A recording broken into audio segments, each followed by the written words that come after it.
Hey, it's Jordan with Status Coup. Happy to be joined by Amanda. You live about an hour outside of Asheville, North Carolina. Everybody on TV is seeing Asheville and the horrifying images of just the whole community seems like it's underwater. But this is spread far and wide. Hurricane Helene's devastation in Asheville and further out. Can you describe, again, I think you're about an hour outside of Asheville. Can you describe what's going on where you are, what your neighbors are dealing with, the long lines for everything from gas to food?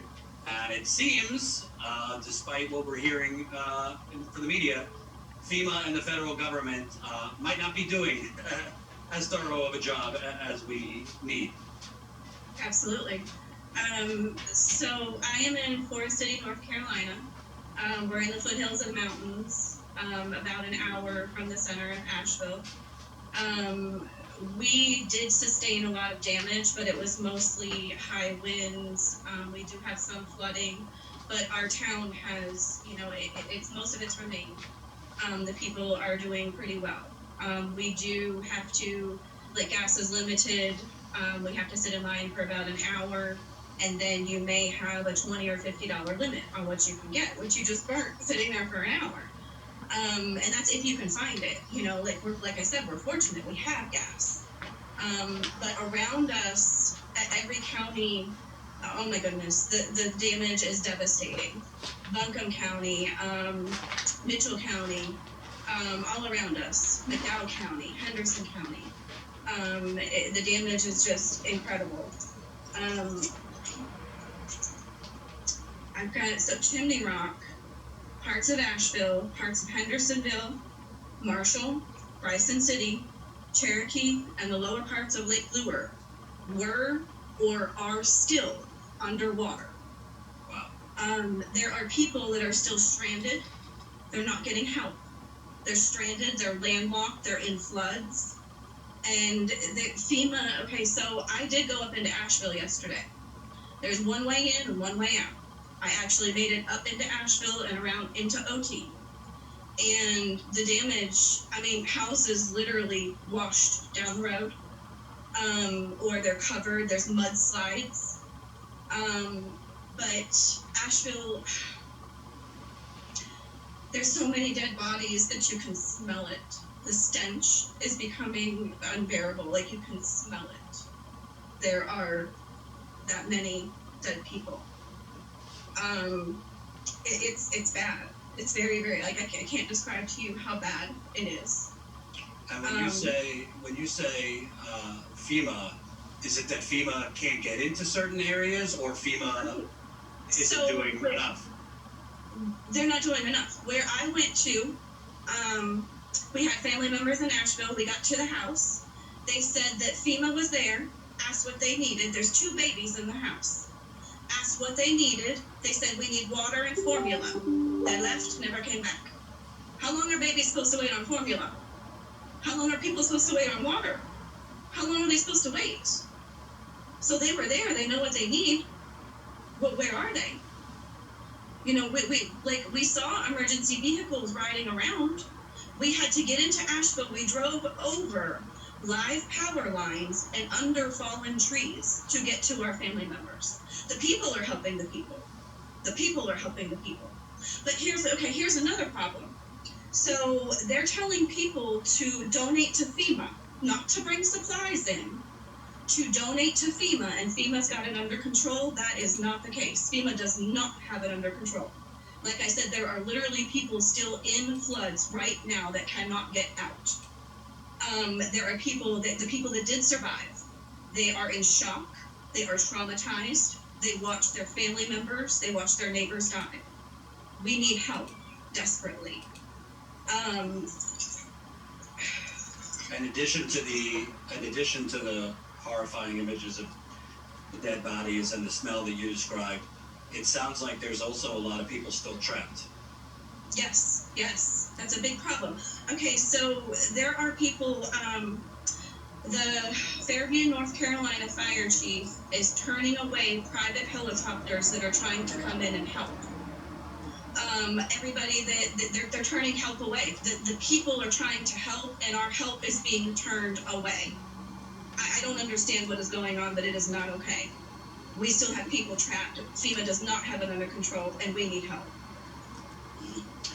Talk about you living about an hour outside, so you're not in the worst of it, but you said that there's long lines for gas and other things. Talk about how it is in your area and other areas as far as power, gas, food, etc. So we were without power for 3 days, and we were the fortunate ones that got it on in a few days. We did have water because we were in the cities. The water was still working. But, now I'm a kind of person, I have a lot of food in my house. We have a lot of kids, so, we were pretty good. But there's a lot of people, so most of the grocery stores, the two main grocery stores, Ingles and Food Lion, they weren't able to open the first few days. Either they didn't have power or they didn't have staffing. So some of, maybe the local Dollar Generals were open. Some of the local stores were open. So even supplies are in the short.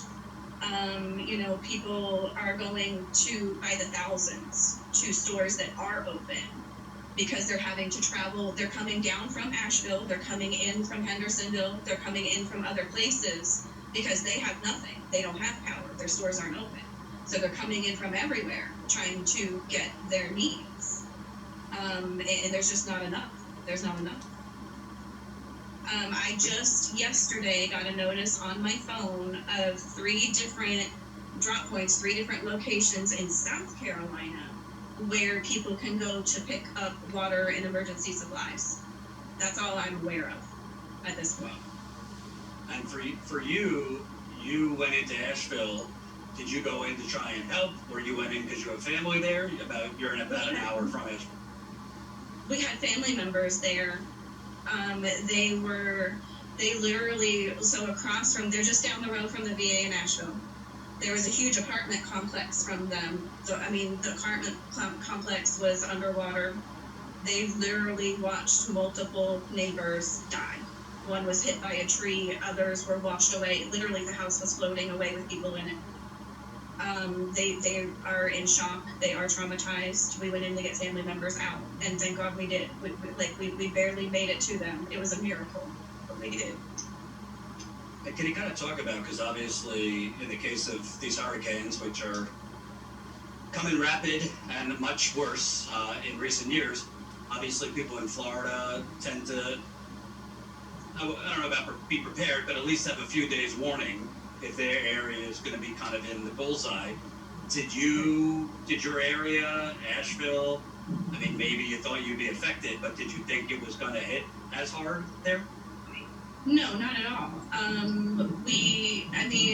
We're nowhere near the beach. We're inland by a few states. So sure, we thought we were going to get some rain, tropical storm, wind. We were prepared for that. We were absolutely not prepared for the devastation that came. No, that kind of warning did not come. And here's another problem that is currently happening. Our dams are in jeopardy. They have not been repaired the way that they need to be. Now all of the debris from the homes, from people, from everything is starting to put pressure on our dams. So there are still areas that are currently in danger of still possibly being flooded because of these dams. Yeah, absolutely. And then you have the issue of water contamination, which tends to happen in these types of situations. At the same time, it's like this, everything happens in threes. You have Hurricane Helene, then you look at Georgia, this chemical plant fire, which could be related to the hurricane. This plant fire had another fire during another hurricane a few years ago. So it just seems like right now, you turn on the internet, which most of you haven't had power, there's one disaster after the other. It doesn't seem like our government is really equipped to handle it. Or they are equipped, but they're prioritizing certain areas over others. Okay, so I heard a nasty little rumor that Tennessee just deployed 700 National Guard to Kuwait. Just after we were hit, when we still have people that haven't been found. There's thousands missing. If you go to certain platforms, there is picture after picture after picture of people that are missing and lost, and people looking for their family members. And it is not okay. It is not okay. Can you kind of talk about, obviously, the most important thing right now is, getting to people who might still be alive and are trapped. But in the coming weeks, months, even years, this is going to be a long-term recovery. I mean, this is going to be a struggle to recover whole communities that have been wiped out. I mean, I just don't understand where the help is. You say FEMA's taking care of this. Well, they made their presence and then they left. The people are trying to help the people and they're being turned away. So what are we supposed to do? And then they're telling, so Black Mountain is a suburb of Asheville. Black Mountain held a town meeting. The people were officially told, no help is coming. If you can get out, get out. There's one way out, 26 South. The supplies that are coming are going to be for the first responders that are still doing search and rescue. That's what their town told them to do. It's unbelievable. And by the way, I just looked up what you were referring to. So it does seem that Tennessee deployed some of its guard to Kuwait. Not sure why they did that, but there's been outrage over that. That deployment continued despite what's going on there. Yes, their own are drowning, and you deployed troops to Kuwait. Like, what is going on? And we all know, it's public. We know all the money that was just sent to Ukraine. Are you kidding me? How much money is it going to take to rebuild these mountains? And there's no amount of money that you can put on these people's lives. Like, what is going on? I don't understand. I mean, I'm an Air Force veteran. I'm a veteran. And this is not what I signed up for, I'll tell you that. Right. Let me read that just so people know. But anger over Tennessee Guards, MENA mission helping Israel amid hurricane havoc. The recent deployment of 700 soldiers from the Tennessee National Guard to the region has sparked outrage in the wake of Hurricane Helene. I'd like to ask you, obviously they're very different situations, but I actually got in touch with you through, you're related to Stella in East Palestine. Yeah. My family is Palestine. Yeah, she's a badass. I've been in her home, which is contaminated. But one's a train blowing up cancerous, toxic chemicals. You could say that's not a natural disaster like this, but the bottom line is they're both disasters. And it seems the government, checks and boxes that showed up there in the short term, but are sweeping it under the rug. And from what you're telling me, FEMA's pretty inconsistent and unreliable there. Can you kind of talk about, obviously you spoke with your family and what the hell they've been going through in East Palestine. It just seems like whether it's corporations detonating toxic chemicals or massive storms, not to get into your politics, but it seems this is related to climate change. It just seems like all the disaster after disaster is happening, whether it's corporations causing it, whether it's the climate crisis, which I think is caused by corporations, and our government. People are just, if you're in the wrong city or the wrong town at the wrong place, your wrong place at the wrong time, good luck to you. The government's not coming to save you. Well, and that's what a lot of the talk around here is they want these mountains, they want this land for the resources. There are many resources here. And that's what the talk is. They want this land because they're not saving the people. So what is it that you want? So people there actually are suspect and kind of wonder, is this lack of a response that they feel because the government wouldn't mind people dying so that they can take the land? Wow. Yes, that is correct. Yes. We know the resources here. We know what's here. And tell people who don't know that area. Are we talking mining, oil? I mean, there's not a lot of people know there is oil in the surrounding county. Huge lithium deposits in Kings Mountain. There's actually another one just outside of Asheville as well. 2 huge lithium deposits.